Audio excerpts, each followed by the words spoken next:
Hello again, 7th graders. It is officially our last Thursday of the school year. Woohoo! Please remember week 14 will be a 3-day week, but we're still in week 13. We're on lesson 3, and we're on textbook page 341 to 343. So let's start off with a little quiz. An example of a constraint that could limit the human population number in the future is, first of all, let me go back and talk about what a constraint is. It's something that's going to stop the population from growing really big or large. So, an example of a constraint is A, access to fresh water, B, access to clean, safe drinking water, C, the amount of resources left on Earth, or D, all of the above. 5, 4, 3, 2, 1. All right, I'm not going to eliminate any answers because the correct answer is all of the above. My nephew just walked in. He's so cute. He's got his jammies on. Okay, so remember that just because you have access to clean drinking water just because you have access to fresh water, it doesn't mean that it's clean and safe for drinking. So for today's lesson, we're going to review lessons 1 and 2 from this week, which are exponential growth and the human population's impact on Earth. So it's another review lesson, so what I'm going to do is read slower and pause, and I would like you to try to answer before I say the correct answer. Now, if you say something similar to what I say, but it's not exactly the same words, no worries, as long as it has the same meaning and the same idea. We don't need to say the same exact thing. Our wording can be a little different. If you're really struggling with this, please go back and rewatch lesson 1 and 2. And I think this will also help you if you're struggling with your homework from Wednesday, which was to take notes on week 13, lesson 1 and 2. So let's go ahead and get started. Let's start with exponential growth. Since the 17 to 1800s, the human population has been, look at the graph. What pattern do you see in the graph? I see that it is increasing in the graph. So, since the 17 to 1800s, the human population has been increasing. This type of increase or growth rate is known as, hint, it's the title of the slide. This growth rate is known as exponential growth. So humans are currently experiencing exponential growth as a population. During exponential growth, a population increases. As a population increases, they reproduce.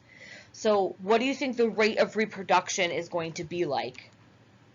It's going to be faster or more. So the bigger the population gets during exponential growth, the faster they will reproduce. Today, the human population is 7.5. What number do we think we are in for the human populations? Thousands, millions, billions. We are in the billions. The human population is about 7.5 billion people on Earth. Because the population is so large, humans are using resources. What do you think? How would you describe the speed of us using resources since our population is so large? I would say we're using resources too quickly, or you could say we're using resources very fast, or we're using more resources. Anything along that lines is correct. Moving on to overpopulation and resources. Humans need resources to meet their basic needs. Examples. Can you think of some examples of your basic needs? So something that every single human being on the planet needs to have met in order to live and be healthy. What do you think?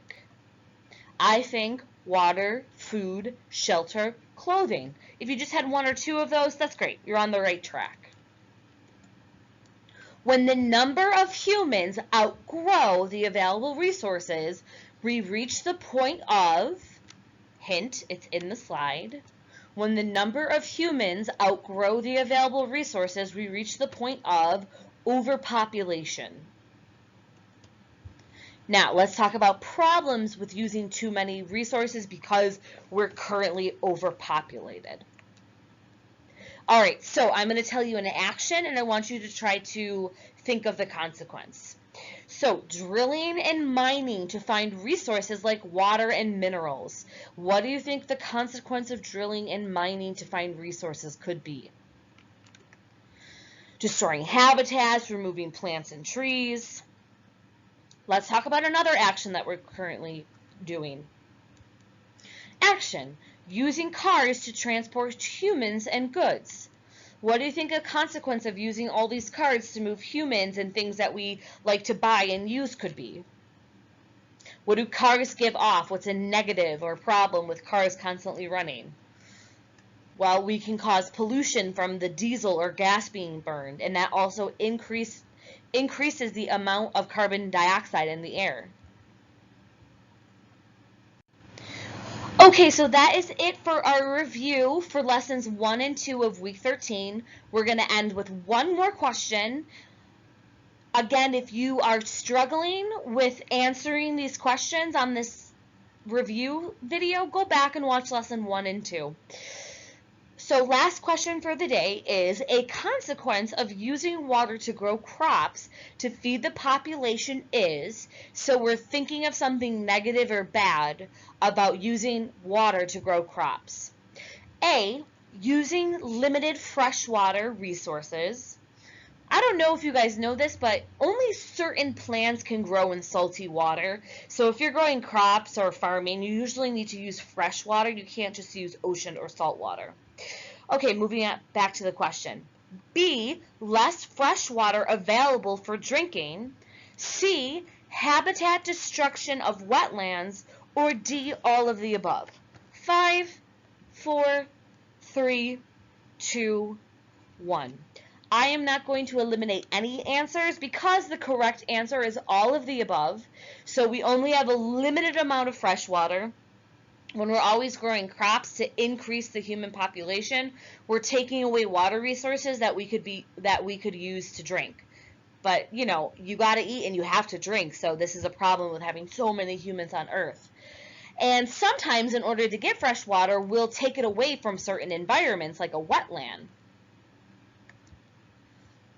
And wetlands are good because they filter our water, they protect against hurricanes, and they provide lots of habitats for animals. So we want to keep wetlands. Wetlands are good for us and good for other animals. Okay, guys, that is it for today. I will see you back here for your quiz tomorrow.